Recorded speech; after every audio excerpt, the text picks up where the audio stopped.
Bonjour à tous, ravi de vous retrouver pour cette nouvelle escapade bretonne. Et oui, nous sommes toujours en Bretagne et cette fois-ci nous sommes au bout du bout, enfin presque. Nous sommes à la Pointe du Raz. Nous allons vous faire découvrir ce magnifique paysage aux allures un peu irlandais.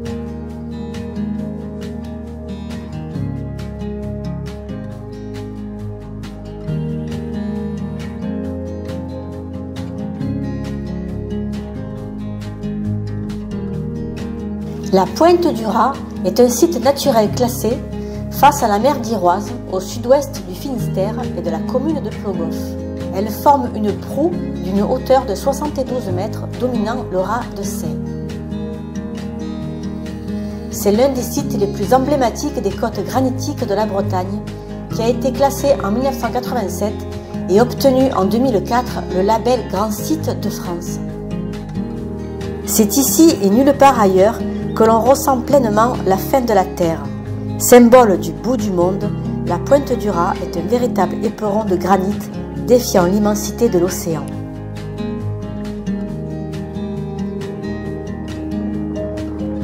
Cette croix celtique en granit, réalisée par un compagnon du devoir, représente le Cap Sizun et la Bretagne.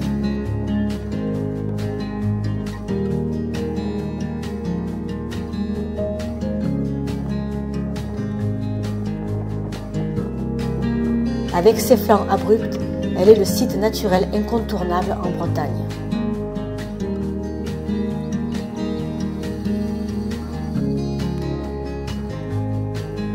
La lande et la bruyère s'emparent du paysage et composent une palette de couleurs incomparable.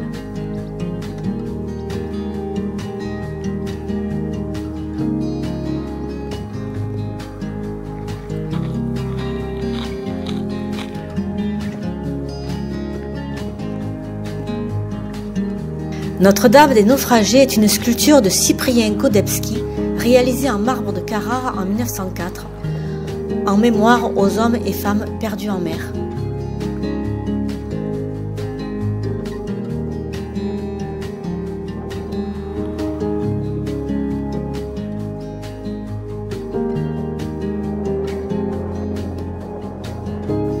On appelle la Pointe du Raz ainsi en raison de sa position géographique.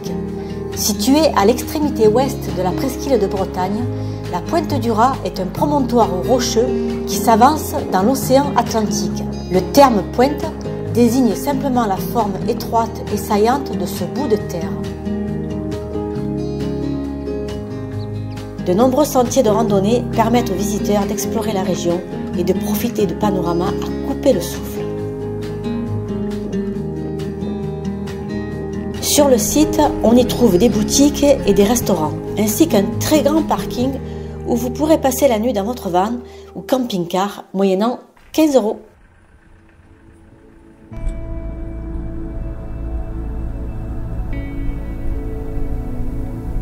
Nous nous dirigeons vers la Pointe du Vent, la petite sœur de la Pointe du Raz, qui se situe à environ 6 km au nord.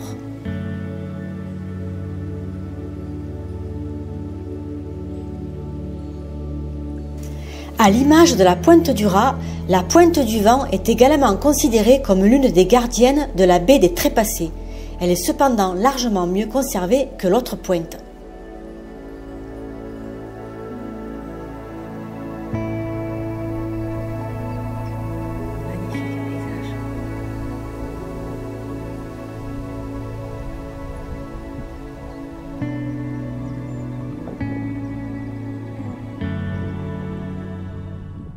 Voilà, nous sommes arrivés à la Pointe du Vent, V-A-N. Pas le vent, la petite brise que nous ressentons et qui fait du bien d'ailleurs, parce qu'il fait chaud.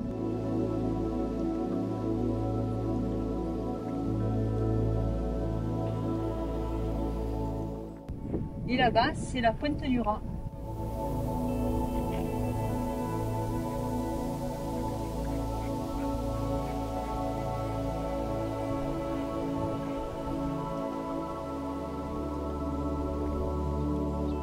Avec une vue spectaculaire sur l'horizon, la Pointe du Vent est un lieu sauvage et reculé, plus épargné que la Pointe du Raz par le tourisme de masse.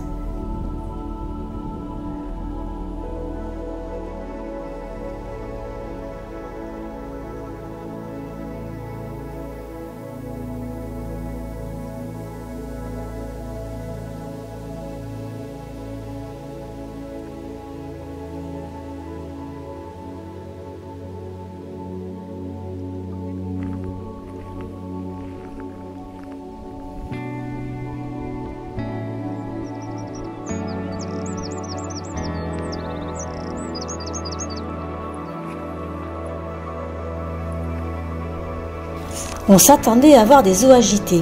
En fait, pas du tout. On a eu l'agréable surprise de voir des eaux calmes et limpides et un décor à couper le souffle. Un cadre idyllique où se dégage une ambiance particulièrement apaisante et sereine.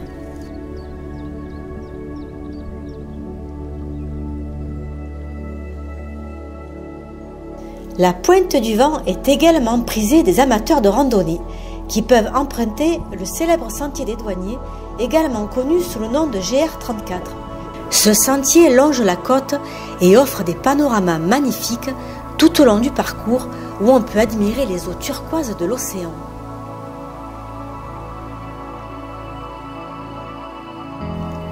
La roche qui la compose, plus friable que celle de la Pointe du Raz, la rend plus vulnérable aux attaques de la mer.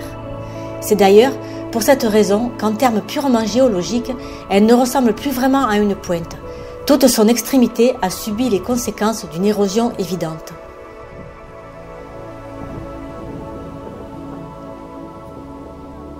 Un peu plus protégée des houles que la Pointe du Raz, la Pointe du Vent offre un visage plus doux, moins découpé, mais garde fièrement l'entrée de la baie de Douarnenez grâce à des falaises culminant à plus de 70 mètres. Exposé aux éléments, c'est un territoire de landes, d'ajoncs, de bruyères et de fougères, connu pour son panorama sublime et sa chapelle emblématique Saint-Thé, classée monument historique.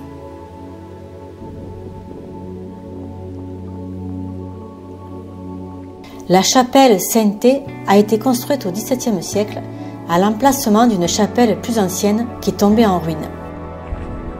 Dommage, cette chapelle est fermée. Elle est ouverte au public de juillet à septembre.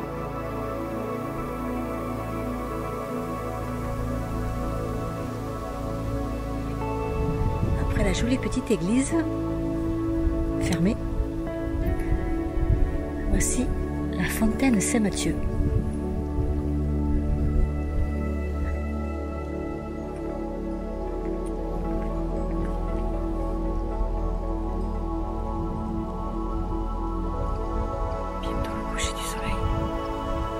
N'hésitez surtout pas à aller faire un tour dans le Finistère Sud, hors vacances scolaires si vous le pouvez, où des paysages à la beauté époustouflante vous attendent.